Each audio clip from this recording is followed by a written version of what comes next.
You're listening to another amazing episode of Men of Abundance, episode 233 with John McDaniel. And today we're honoring Purple Heart recipients through Wounded Warriors in Action. Welcome to Men of Abundance, the podcast for those looking to level up their lives by hanging out with some of the greatest leaders and established professionals in our community, living a life of integrity, honor, and the abundance mentality. Prepare to pay it forward with your host, former Army medic turned lifestyle entrepreneur, Wally Carmichael.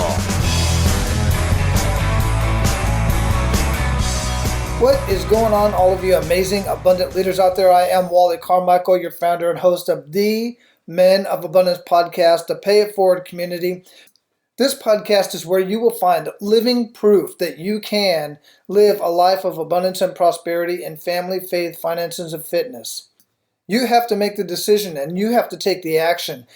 But I have the strategies and a special set of skills to coach you into propelling yourself into the life of abundance and prosperity that you desire and you know you deserve. Listening to all of these amazing conversations that I have with these amazing men and women of abundance, you will get some nuggets here and there to greatly enhance your life. But having a coach in your life is extremely valuable. I have a couple coaches in my life at any given time based on what I'm going through and what I'm wanting to work on in my life. And every single top performer that I know and that I've talked to and that I follow have, if not one, multiple coaches in their life based on where they're at in their life and what they're doing. So guys, make sure you get a coach in your life, whether it's me or somebody else. If you would like to explore a coaching relationship between you and I, what I first encourage you to do is to listen to a couple episodes of Men of Abundance, get access to the members-only Facebook group at menofabundance.com/members, or just go to the members only tab at the top of any one of the pages at menofabundance.com. Get to know who I am, get to know me, get to know my mindset so that you know what you're getting into when you decide to get into a coaching agreement with me. And when you're ready, just connect with me on a Facebook message or email, whatever it is, however it is that you want to get in contact with me, get in contact with me. We will set up a short discovery call because I need to get to know you as well. When I decide to get into a coaching relationship with somebody, I take that very seriously, and not everybody makes the cut. But don't let that hold you back. This is your first lesson. Don't let that hold you back. You don't know what I'm looking for. Let's have the conversation. Let's get on a discovery call. Let's make that decision together. Now, I am happy to say that Men of Abundance has taken a jump in downloads and interactions. I am super excited. I've got a couple more reviews on iTunes, and I'm going to share a couple of those reviews with you here in just a minute. But one of them is from overseas and from a woman. That's super exciting. But all the engagement and everything that's coming around Men of Abundance is just blowing my mind. I'm super excited. I'm super excited for all the guys that are going to be able to get in on these conversations and get something, get a little nugget that's going to enhance their life. So you can be abundant in your life today by paying it forward and sharing Men of Abundance with others in your circle. And if you haven't done so already, go leave a rating and review in iTunes or whatever podcast player it is that you listen to Men of Abundance from. Greatly appreciated because it makes a huge difference in the listenership and the downloads, and is making an impact in your community. So one of the rating and reviews, 5-star rating and review, is from the Philippines, from a lady, and I'm going to mess up her first name, Saoirse, Sky. And I know not everybody puts their correct name in iTunes, and that's cool, but that's the name. And it says, "Not just for men. Although I'm a woman, I really like the fact that there are so many things I can learn from Men of Abundance.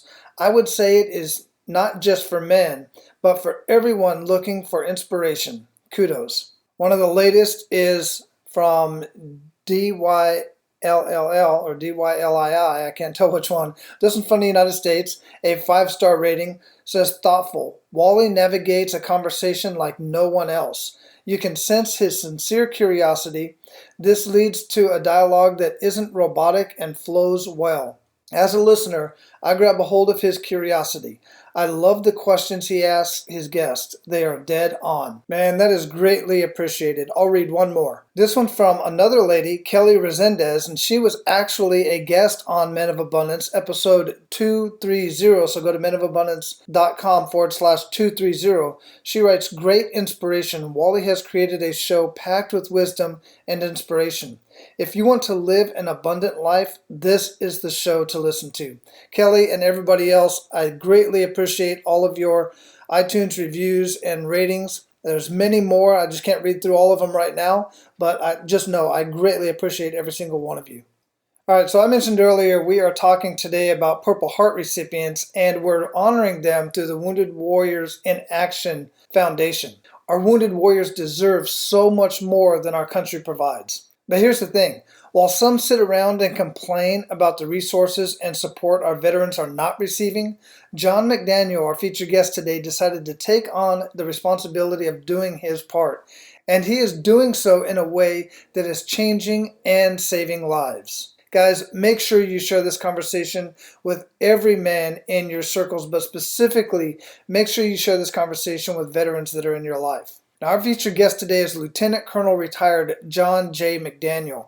He served on active duty in the United States Army from November of 1987 to November of 2007. John is a decorated combat veteran, former infantry officer, Airborne Ranger, and Master Parachutist with the Special Operations background. Shortly before his military career ended, John began taking wounded veterans on fishing trips in the Florida Keys and in Tampa Bay. What once was a grassroots initiative has now developed into an ever-growing national charity, the Wounded Warriors in Action Foundation. Although retired from active duty, John says of his work, I'm not done serving. We simply can't do enough for these tremendous Purple Heart heroes. With a Master of Business Administration, John is a successful entrepreneur, business developer, and former CEO in the private sector. In addition to his work with the foundation, John is a certified U.S. Coast Guard captain, a senior certified USA hockey coach, an outdoor enthusiast, avid sportsman, and conservationist. John lives with his wife Lisa and their two sons, Dylan and Luke, in Apollo Beach, Florida. Men of Abundance, it is my honor to introduce you to John McDaniel. John, welcome to Men of Abundance, brother. How you doing?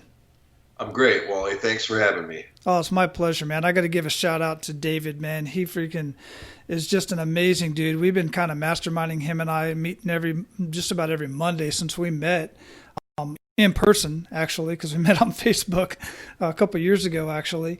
And since I moved here to Florida, him and I have been connecting, and then he connected me with you, which is part of the reason why I love doing what I do, is I get connected to so many amazing people and also get to connect others. So that's what we're here to do today, man. We're here to connect you with Men of Abundance. Many of my listeners are veterans, since I'm a veteran myself, and a lot of people are going to get a lot of great information out of this. So where are you at in the world today? Well, I'm sitting in our headquarters. We're the foundation's headquarters is now located in Brandon, Florida. So we're just outside of Tampa. My family and I live in Apollo Beach, Florida, kind of at the intersection or resection, if you will, for the military folks, between St. Petersburg and Tampa. So if you were to draw a line from Apollo Beach, I guess St. Pete would be at about 10 o'clock and Tampa would be at 2. And that's where our home is in Apollo Beach. But we have an office in Brandon, Florida, which is about 20 minutes outside of the city center of Tampa, and that's where I'm at. That's awesome, man. So you're literally just down the street from me, because I'm out here in Riverview. Okay. Oh yeah, I did not know that. That's yeah. Well, that explains why you and David were able to meet. Yeah. Yeah, exactly. I was lived in Hawaii for about 10 years, and we decided to relocate, and Florida just seemed like the natural place to move to from Hawaii. Yeah, and thank goodness that storm, we've got a storm barreling down on Florida right now. It's as you know, that Hurricane Michael is heading towards the Panhandle. So our prayers go out to the Florida folks in the Panhandle, and I hope you stay safe and that this storm isn't as bad as we think it's going to be, but it's rolling through the Gulf. Yeah, I see that, and we're watching it too, man. So, same to you. Hey, I like to start out the show pretty much the same way I start out every single morning, which is with an attitude of gratitude. What do you have to be grateful for today, John? There's a lot to be grateful. If you're me, there's a ton to be grateful for. I'm grateful because I have a beautiful family. I got a little late start in the world. I'm a little bit older than most dads, but I've got my wife Lisa and I have a 2 and a 4-year-old. So I'm super grateful for them. Those two boys are happy and healthy and wonderful. The foundation has been a blessing to me, the Wounded Warriors in Action Foundation. I started that after a 20-year career in the Army as an infantry and special operations officer. And the foundation now in our 12th year is doing amazing things for our combat wounded. Every day I am grateful and humbled by everybody's support and the amazing heroes that we're surrounded by, and I have got a great staff and awesome volunteers across the country. And to be honest with you, every day I thank my lucky stars at how really blessed I am by being surrounded by so many wonderful and talented and energetic people. Yeah, and I'll tell you, man, when I first heard of Wounded Warriors in Action, first off, action is my word. I love the word action. So when I saw that the Wounded Warriors in Action and what you are doing and your background, I was completely blown away. I'm connected with so many different organizations. One of the organizations I learned about years ago when I first started podcasting was a podcast created by Jeremy Paris called Veteran Resources Podcast. And there are just so many programs out there, but yours has been around for about 12 years, as you said, and you're specifically helping Purple Heart recipients. Is that correct? That's true. Yes, we have a very finite mission set, and we have not strayed from that, and I don't think we ever will, because what we're doing is working, and pardon me, is having a big impact on those that we serve. But excuse me, we are a Purple Heart organization. That's our target client, is those that were wounded in action, and that's where our name comes from. Every Purple Heart citation says for wounds received in action, and so we adopted that in our title, Wounded Warriors in Action Foundation. Mm-hmm. And in order to qualify for the services we provide, you have to have earned a Purple Heart. It doesn't matter what era. So we've even served World War II veterans, believe it or not. Wow. And lots of Korean vets and more Vietnam veterans. Matter of fact, I was just on a muskie fishing event in the northern woods of Wisconsin, and we had 3 Purple Heart recipients from Vietnam, and integrating them with the modern day warriors that have been wounded. Amazing things happen in that space, but we provide world-class outdoor sporting activities for our nation's Purple Heart recipients, and we do that right now today. We do 62 different events in about 35 different states, including 2 foreign countries, and we annually are serving upwards of about 300 Purple Hearts a year through our mission. And just briefly. Everybody asks, well, what's so great about taking guys hunting and fishing for a weekend? Well, it's more than that. It's a lot more than that. Our program is very, very involved. And at the end of the day, it really is about connecting these tremendous heroes with each other, connecting them and surrounding them with communities and people who care, and reintroducing them and reintegrating them into the great outdoors. So, you combine all these layers, and what you end up with is a very effective healing process, surrounding them with a network of people and communities who care, connecting them with each other. And, these long-lasting relationships are formed. Life becomes more meaningful. And our work, is documented as having, saved lives and helped a lot of people. And so we're really super proud of it. Right, because what I've seen too, and I've just combed your site and really gotten in depth and watched all the videos and stuff, and you're also teaching along the way a lot of life skills that a lot of these guys, we talk a lot about the transitioning veteran, or I do anyway, because I'm constantly having this conversation as a mentor, and there's just so many different ways for our men and women and veterans to reconnect with reality, as opposed to what it was wherever they were at in the world. And so you're teaching those life skills as well along the way. How is all that working out? Well, Wally, that's a really great point, and it's also true. One of the things I would say, and I've said this for years, because I think it's true, and you'll probably nod your head, and so will a lot of the other veterans who are listening to this will do the same thing. But we raised our right hand, all of us, at some point in our career, usually very early on, and we swore to uphold the Constitution of the United States and the orders of the officers appointed over us. Okay, we took an oath, and that's why we call it the service, right? You wouldn't have done that if you weren't a servant in some space in your heart. Right. You weren't a servant, and so that's all of us are, like it or not. And then what happens when you get wounded or discharged from the service doesn't change that. Okay, it might actually intensify it. So what we find when these guys and gals leave the service is that willingness and that desire to continue to serve still is there, but it's been taken from them. Their wounds, the wounds of war, have taken that from them. They miss their units. Every one of them says, hey, I would go back and do it again in a nanosecond, And so what the foundation has been able to do is figure out how to tap into that again. And surround them with like-minded people who have similar challenges and similar experiences. And all of that is what contributes to this idea of self-worth, of what I did is for our country is not forgotten, and it's actually valued. And so I think there's some deep meaning and deep connective tissue, if you will, between the individuals, the land, and this idea of serving. So we've just sort of figured out a way to put all that together. Yeah, and as far as I can tell, you've done an amazing job about it. Of course, I'm fortunate enough not to have received a Purple Heart during my deployments, but looking through all the stories and everything, it's just you guys are really making a huge difference over there.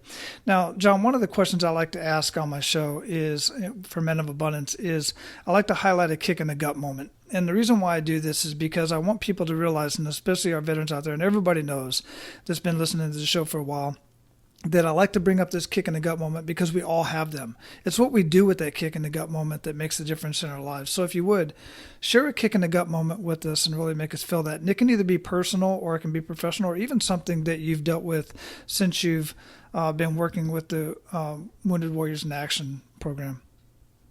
Well, that's the first time anybody ever asked me that, Wally. And I'll tell you, I'm just going to say the first one that comes to my mind. And it's not the only time that it's happened.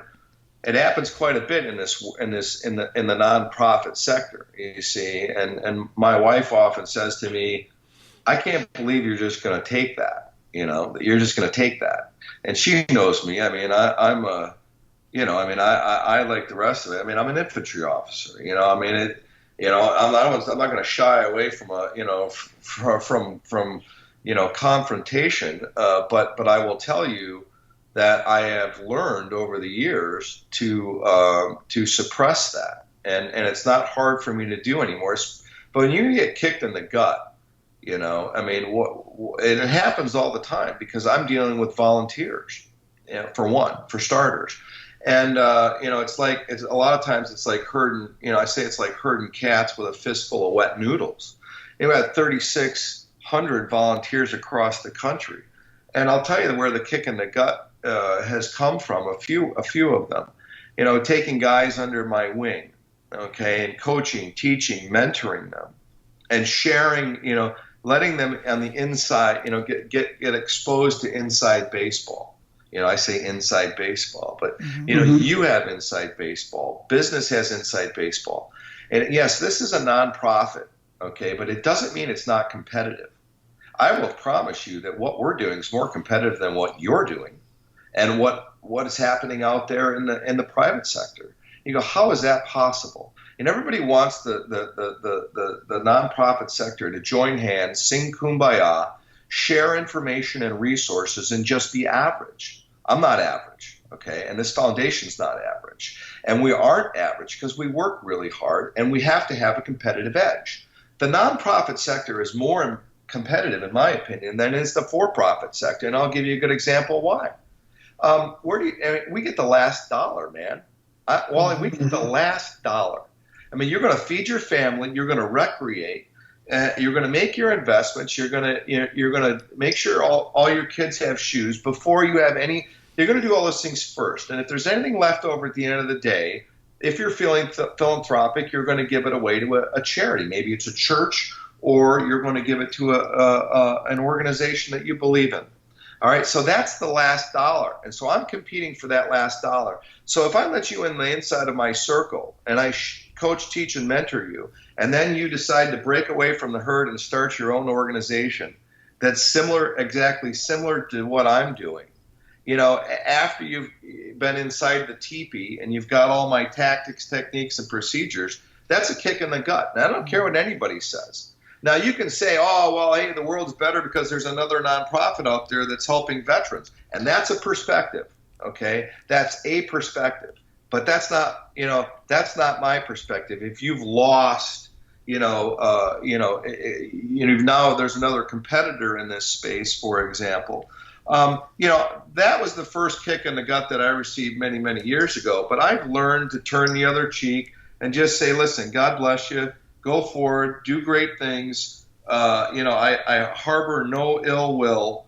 God bless you for what you're doing, and I wish you the best of luck. Now, it took me a while, many years, to come to that, position.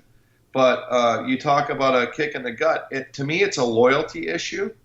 And loyalty is like a pile of bricks, right? I mean, you can either build a wall or a bridge. We're hoping to build a bridge. But in a second, in one instant, with one action, one activity, you can build a wall that's almost impenetrable. So that's my kick in the gut story. Yeah, I can feel that, man. And I'll tell you, they say that duplication is the highest form of flattery. But when it's done in the sense that an individual actually comes, like you said, I love your analogy, comes into your teepee, gets all your plans and tactics and everything, and then goes out and does their own thing. That, to me personally, I feel you, man. That's just dirty. I'm an abundant leader. I believe there's more than enough out there for all of us. But to me, that just doesn't make it right. That's just thievery right there, the way it's conducted in that form. So yeah, I can definitely feel that. I agree, man. I mean, to me, it's sedition. Yeah. But you know what? People are going to do what people are going to do. And I think the most resilient leaders, and I think this is the lesson for everybody that's listening, is, it's better to turn the other cheek. You have to, okay? And because you're not going to change what people are going to do. They're going to do what they're going to do. And if you feel like you've been harmed, I think the highest, level of human, compassion, if you will, is forgiving. And so you have to figure out a way to turn that, what you perceived loss, into a win. Accept it, let it go, and figure out how to turn that into a win. And don't harbor ill will. It rarely does it ever lead to anything good. And so I share that with you because I really feel that way today. About the whole, the kicks in the gut. Figure out a way to turn it into a positive thing that strengthens you as a person and strengthens your organization. And if you focus on that, I promise you, your organization will be better and you will be better. And that's what you have to get to. Yeah, that's absolutely correct. Because the alternative is to dwell on it all night, lose sleep over it, even go to litigation, lose money, time, effort, and you're completely diluting your mission. You've now changed your mission from what it is that you're doing to destroying this other individual, or at least getting back what they took from you. And chances are it's not going to happen anyway. So just move on and focus on what you need to be focusing on. That's exactly right. That's the lesson. Yeah. And it's hard. Okay. And everybody out there who's had this happen to them, whether it's an interpersonal relationship, business, or something else, is nodding their head going, because it's really easy to slam your fist on the table, stay up all night, and want to get into a 50-meter trench fight with somebody, And typically what happens is everybody loses. Mm-hmm. Everybody loses in that situation. So I go back to my wife saying, I can't, she knows me very well. She said, I can't believe that you're turning your cheek again.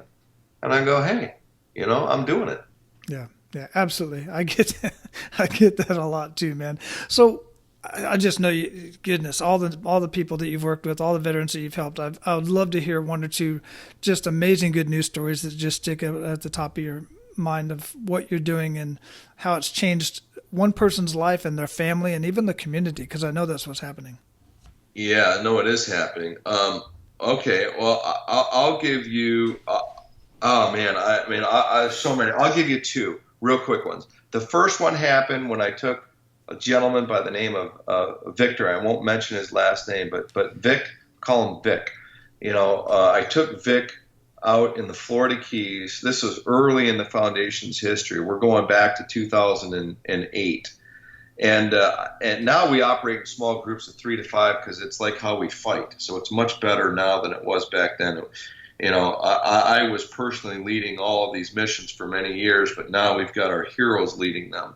Our Purple Heart recipients that we send through our guide school are leading these missions, and it's much better today because of their support. But this was just me and a hero, a Purple Heart recipient who had third-degree burns over 85% of his body, and had just come back from, had just got out of BAMC, and it was still, dealing with a lot of pain, and so I took him.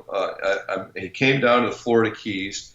I had a home down there at the time, and we took him. I took him fishing, and I took him diving. And we were snorkeling, and I had it was in the wintertime, as I remember, and the water in the Florida Keys was a little colder than what it would be in the summer. Well, it's like bath water most of the time, but it was a little chilly. So I had a 3/4 shorty wetsuit that I gave Vic, and I said, hey man, put this on, it'll keep you warm when we're out there hunting for bugs. We were lobster fishing, diving for lobsters. And so he went into the bathroom with this 3/4, I'm talking, 3/4, it came, 3/4, it didn't go all the way, just above the knees and just above the elbows, how this wetsuit went on. He's in the bathroom forever. And I was like getting all concerned, I started thinking, oh man, I just gave this guy a rubber wetsuit to get on. He's got all these burns all over his body. Oh my God, what am I doing? And he comes out, out of the bathroom, and he's got this suit on backwards. All right, he's trying to zip it up front, and it's supposed to zip up back, and it's not fitting. And I said, took one look at him, and I said, Vic, man, you got the thing on backwards. He's like, the look on his face, like I got to peel this thing off me and put it back on. And I looked at him and I said, Vic, we don't have to do this. He looked right at me and he said, yes, we do. And he's a Ranger, okay? And I got introduced to him by a fellow Ranger, and I'm a Ranger. So he went back in the bathroom. Another 20 minutes go by and he comes out with this thing on. We get downstairs. I got to put the booties on him. We got booties and fins. Same thing. He's missing toes, okay? And his feet and body looks like a road map. Like a 3D road map, and again, he's struggling to put these things on his feet. And I said, Vic, we don't have to do this. I'm serious, man. And he goes, yes, we do. So he struggles to get this stuff on. We go out, we catch lobsters. We have a great day, awesome event. And then he drives home back to Miami. He was living in Miami at the time. The next morning at 5:30 in the morning, my phone rings. And we'd been fishing and hunting for lobsters for 2 days. He drove back that night, and he get at 5:30 in the morning. My phone rings, and it's Vic. And I answer the phone. I go, "Hey, buddy, what's up?" He's like, "I just got to tell you." He's all excited. I just got to tell you, I just walked to the bathroom for the first time since my accident. It wasn't an accident. He got blown up over there in Iraq, while he was, in an armored vehicle.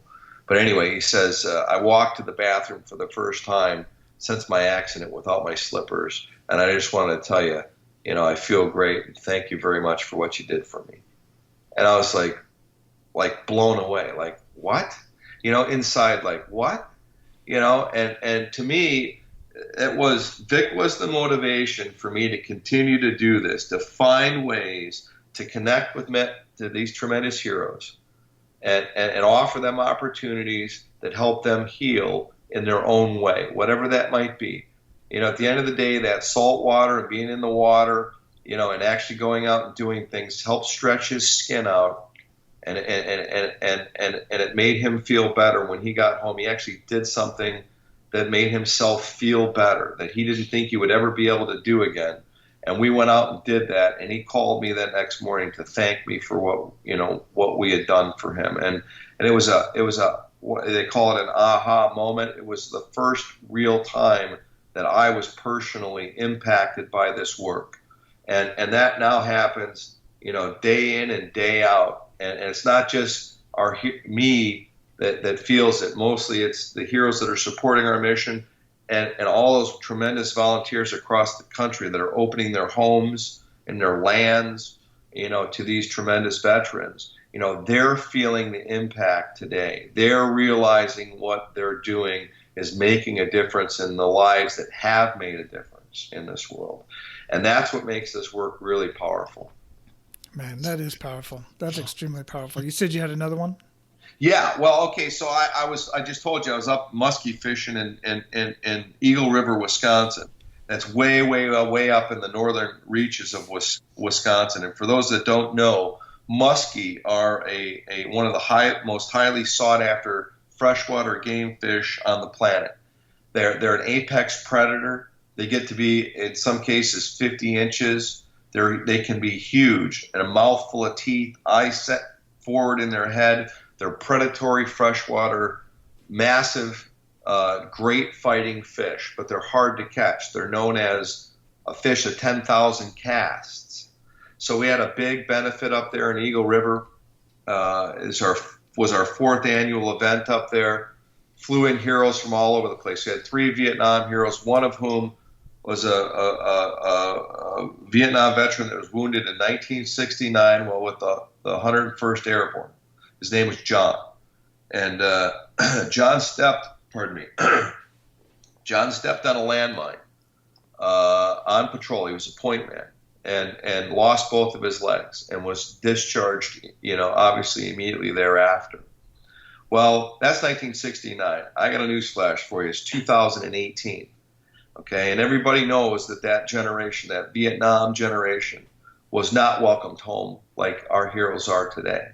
And a lot of bad things happened to that tremendous generation of men and women who served our country valiantly and should have come home to a hero's welcome, but did not. And so I met John for the first time. He's in a wheelchair. We arrived in Eagle River late that night, flights coming in from everywhere. It's dark. And I went to the front desk to get the keys to let the heroes into their lodging accommodation where we would be basing our mission out of. And they knew we had a wheelchair individual with us. And I got down to the cabin that they were supposed to be sleeping in, and there's no ramp. All right.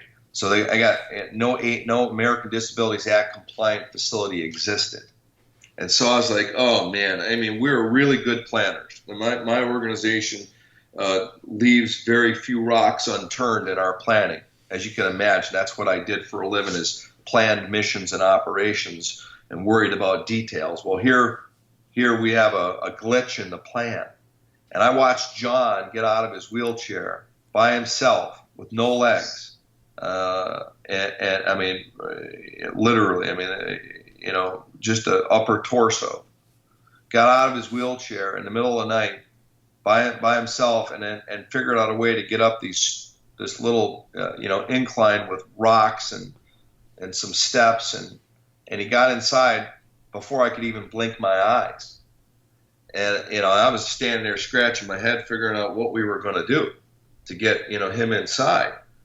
And so now he's inside. I walk inside and I go, John, is this going to work for you?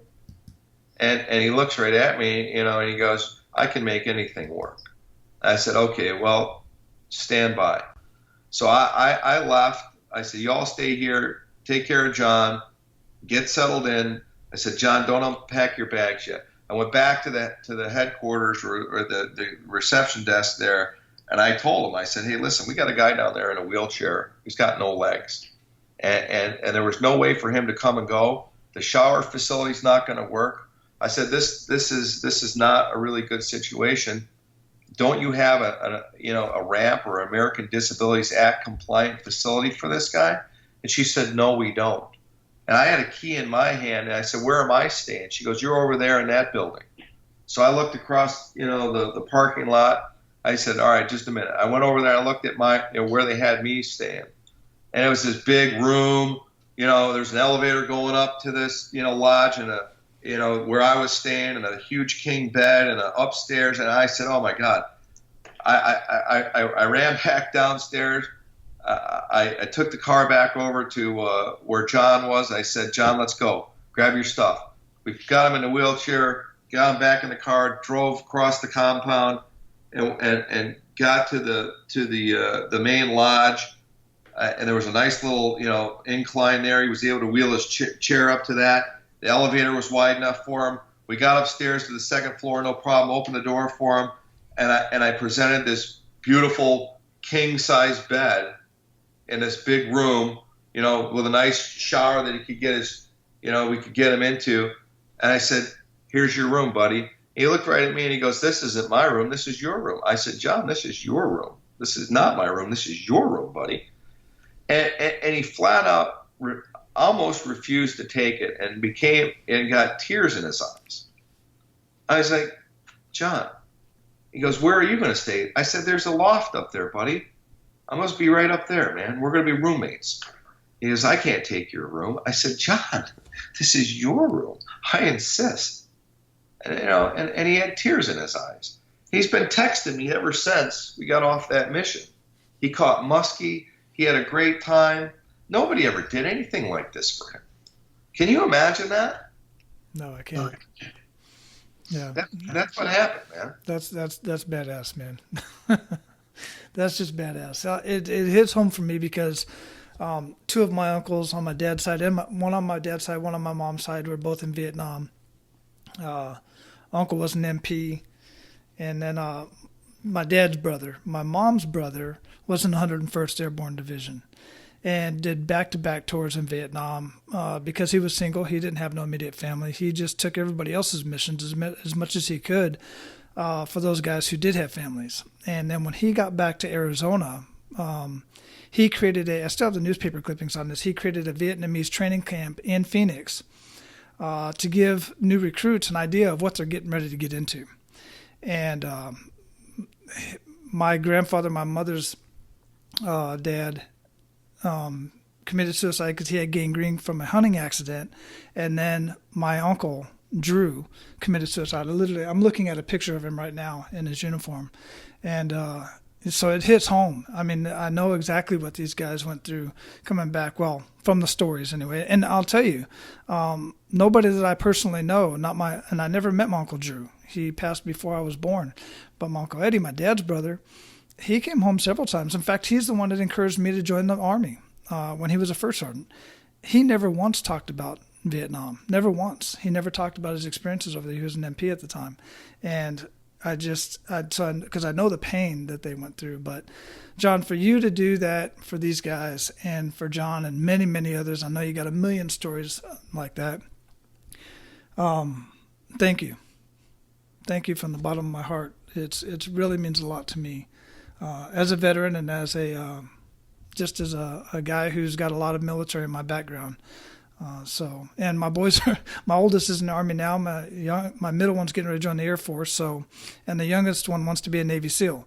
So I'll have the air, land, and sea covered. There you go. Yeah. No, it's our honor. It absolutely our honor. Like I said when we kicked this thing off, I'm blessed to continue to serve. I got a full bag of gas. I am motivated every day I come to work, and we are in this for the long haul, and this is the kind of welcome home that they all deserve. You know as well as I do that there's some cold, lonely, and scary places out there in the world, in countries whose names we struggle to pronounce. And there are men and women out there doing amazing deeds that shouldn't have to be done, to be honest with you, but they're doing them, and they're doing them better than anybody else on the planet. And they're the only ones that can do these jobs. And when they come back home, they deserve to be recognized for what they did. And oftentimes, hey, thank you for your service. That's a wonderful thing. It really is. And that happens a lot today, much more than it happened in the past. Those are words, and those are important words. But the foundation is backing it up with deeds, and hardcore deeds. We are doing something about it. I got my commission in 1985 out of the University of Wisconsin-Madison, a very liberal campus and a very liberal city. And I had no idea, what liberal really meant. I grew up in the country in Oshkosh, Wisconsin, and when I got to Madison, I didn't know a whole lot. I knew sports, I knew the outdoors, I knew about cars and having fun. But what I didn't know is when I wore my uniform as an ROTC cadet, that somebody would behind my back call me a Nazi or a baby killer, and I'd stop. Every time I'd stop, and I'd turn around and I'd look. I would look, and you think anybody would be standing there?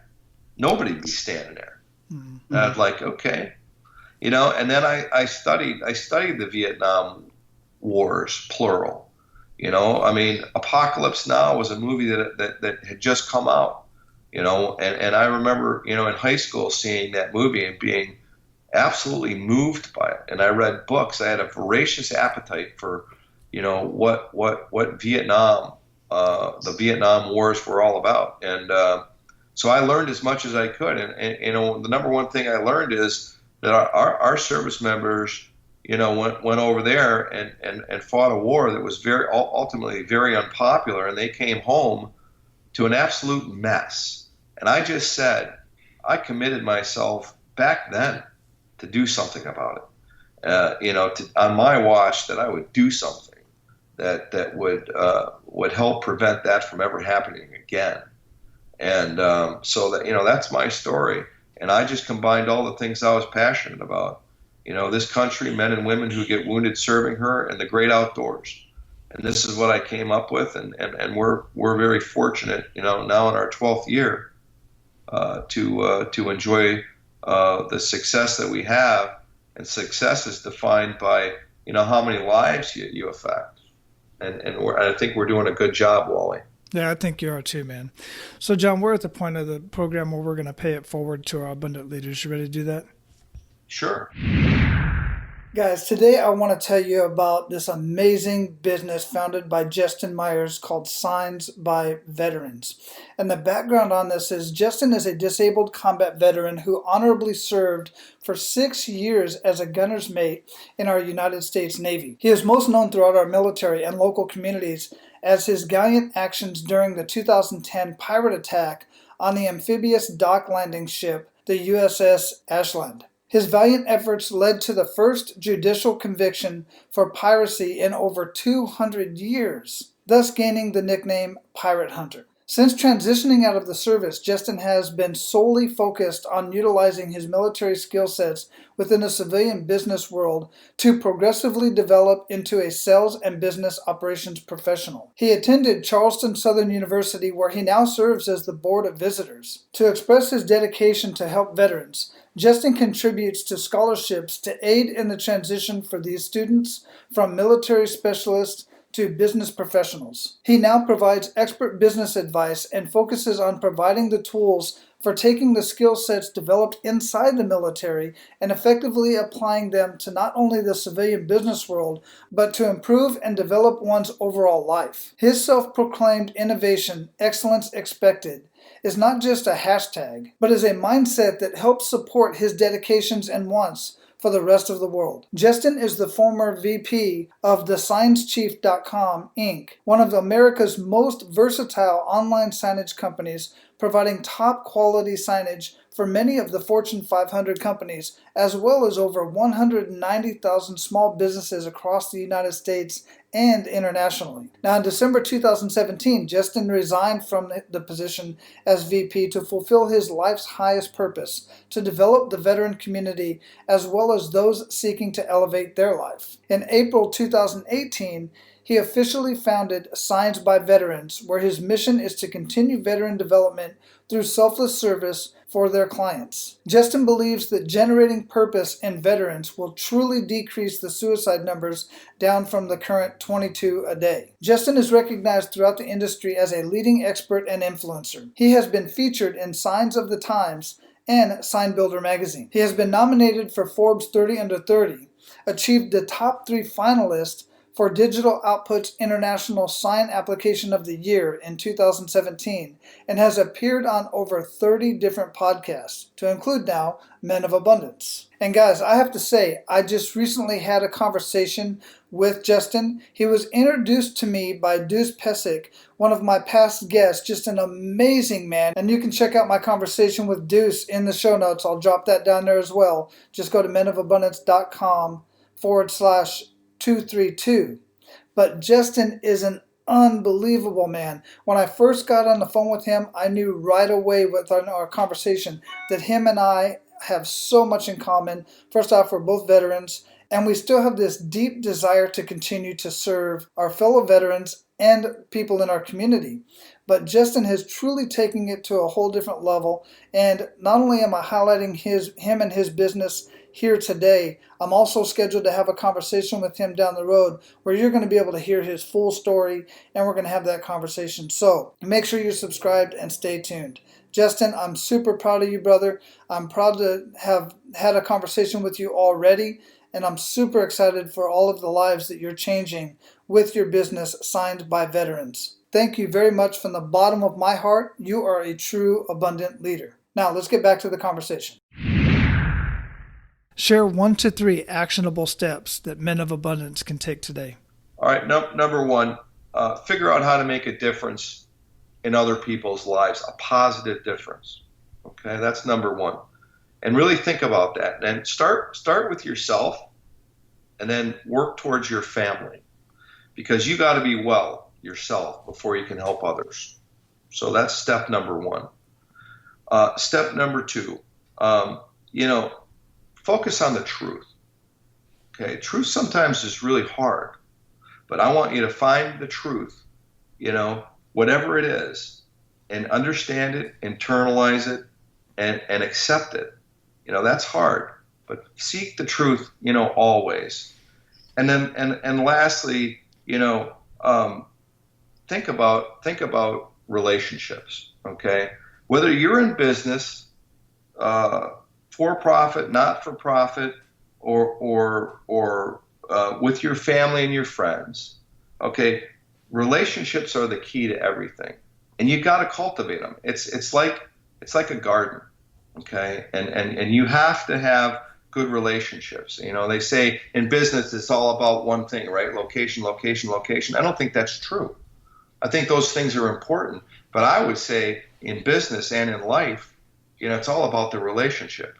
Relationship. And so you have to invest in relationships. And the first one is with yourself. Okay? And so that's those are my 2 cents. I hope that helps people out there in one way or the other. Yeah, I'm sure you will, especially with what you're doing now, how they can see that. So what daily habits make the biggest impact in your life, John? Daily habits. I'm a big believer in doing routine things routinely well. And I had a boss that used to say that about units and organizations. He used to say, good units do routine things routinely well. And that's what I think. I think that you should, do routine things in your life routinely well. And the small things make a big difference. Yeah, absolutely. They do. What would you recommend that our abundant leaders read or listen to, and why? Oh, geez. reading lists. Okay, I don't publish like, hey, you need to read these things. But I'll tell you a couple of books that I think are really good books to read, that are quick, short books that'll help change your life if you need it. I think, because everything's about change, right? Nothing continues without change. You, me, and our listeners today are different right now than we were when we started this conversation an hour ago. Okay, you don't realize how different you really are. The difference that happens in degrees, some of which are understandable and others are not. But you're different. You were different when you came home from combat. And it's all about change. So same thing in business, right? So there's a book out there called Leading Change and the author, his name was Cotter, okay, I believe with a K. But Leading Change is a really, really good book. I would read that. Who Moved My Cheese is another really good book on change. And then lastly, the 1 Minute Manager. That book's been around forever, but I would read all three of those books. Because they help you to be a better person, and they help you to deal with and forecast and anticipate and do something about change, because it's happening. It's happening. Trust me. You might not recognize it, but we're always changing, and so are the circumstances around us. Yeah, absolutely. Those are great recommendations. I've read 2 of those 3 books, Who Moved My Cheese and the 1 Minute Manager, and the other Minute Manager books that he's got out there. But great books. And I love what you said at the beginning of that we are all different just in the last hour that we had this conversation, because this is part of the reason why I love doing this, because I get to talk to amazing guys like you, and it changes my life daily that I have these conversations. So that is very profound that you said that. John, what do you feel holds most people back from living a life of true abundance, or the life that they truly want? I think all constraints, if you will, all hurdles start with self. You can do anything. I promise you can do anything. You just have to understand, what it is you want and how to get there, and then be relentless. You talked about getting kicked in the gut. If I had a nickel for every time I was dropped to my knees, I'd be a rich man. But I get back up every time. I dust myself off, and I keep marching. I learn from what happened, and I keep driving on. I had a boss once who was a physical fitness fanatic, and he used to say, fit men are hard to kill. And I was like, wow, I thought about that. It stuck with me for 40 years. Fit men are hard to kill. And it's true, And so, but what does fit mean? I'm not just talking about being physically fit. I'm talking about being morally, physically, and spiritually fit. Okay, and if you do that, and you'll be successful. Yeah, I agree with that. I mean, there's so much practical proof on that regard. I mean, even if you look at like way back in Desert Storm, and you had all these people come back with all these ailments and stuff, the guys that you saw come back that didn't have those same ailments were the fittest guys out there. And generally, they were your special ops teams and these other and different guys in that arena. And I've just grown up around these guys that are so physically fit, and it's just you're physically fit, get in a car accident, you recover quicker. You get ill, you recover quicker, so on and so forth. So there's so much truth to that. John, what does living a life of abundance mean to you?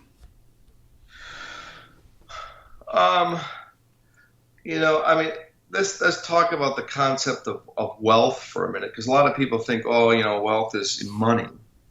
Well, I don't think, it is. Certainly, it can be. I mean, that's one piece of it. But living a life of abundance has to do with, being wealthy. And I think wealthy is, a term, that goes way beyond the monetary. It's just one small piece of it. You have to be financially fit. But, abundance meaning, wealth, right? Wealth in your relationships with the people that are closest to you, whether that be at work or at home or, at play, right? And take stock in the small things. learn to enjoy, the natural world around you. There's so many wonderful things out there. There really, truly are. But take the time to enjoy them and enjoy them with others. Stop, look, and listen. Unplug from all this, electromagnetic stuff in our world and get reconnected to nature and pay particular attention to those that are closest to you. Yeah, absolutely love that answer, and I agree 100%, brother. So we are going to close this up, man. And before we do, what did we not talk about that you want to ensure that our abundant leaders get out of our conversation today, John? Well, I just wish everybody the best. Set high standards for yourself, and achieve them. That's the thing is, I think, pursuing the difficult. Ultimately, if you're in a position to do that, which I think we all can achieve, there's a huge amount of satisfaction in pursuing things that are difficult, and only you can define what's difficult. But go out and set high standards and hold yourself accountable, for things that you do and things that you don't do, but be truthful about that. And I always look for ways to self-improve. I'm probably a self-improvement freak, and I have to learn from time to time to just go, hey, listen, take it easy on yourself, wild man. It's all good. You're doing good, okay? But, it's okay to be critical of yourself, and I think that's natural. But take stock in small victories and pursue excellence all the time, set high standards, and pat yourself on the back when you get there, and those are all very important things. And all those things, if you do those things well, the little things well, it'll build your self-esteem and you'll feel really good about it. And you should, you really should. And that'll reflect in your daily life, people around you, your family, that's my advice. Man, I dig it. I absolutely love it. So, brother, I've been looking forward to this conversation. It was everything I expected it to be. I could go on and on, but we got to close this up at some point. So, man, just go out and live your life of abundance, John, and keep paying it forward like you are, because you are, in fact, making a huge, huge difference, and I personally thank you for it.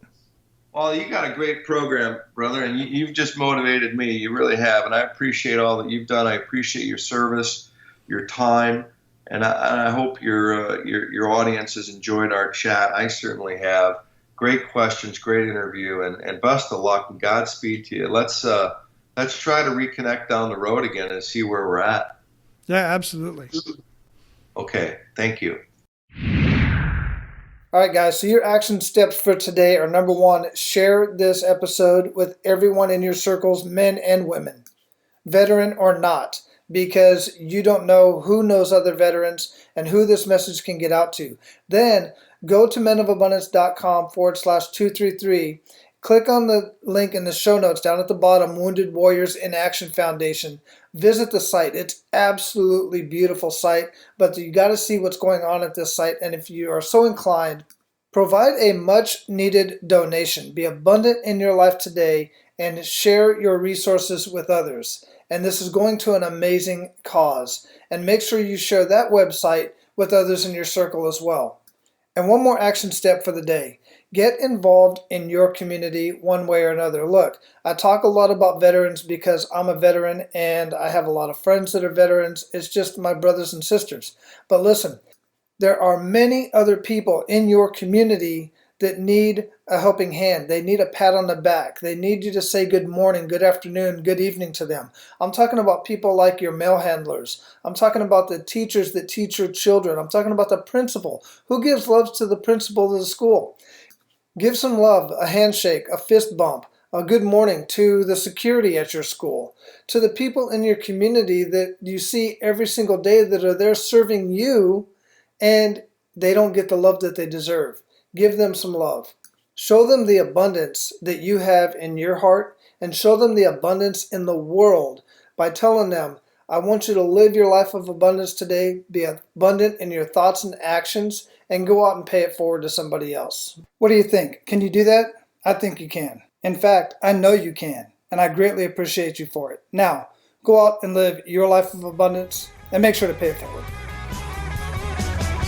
That's all for today, Abundance Leaders. For more about our guests and the powerful information we shared with you today, be sure to sign up for our mailing list at menofabundance.com. We appreciate your time and look forward to hanging out with you on our next episode.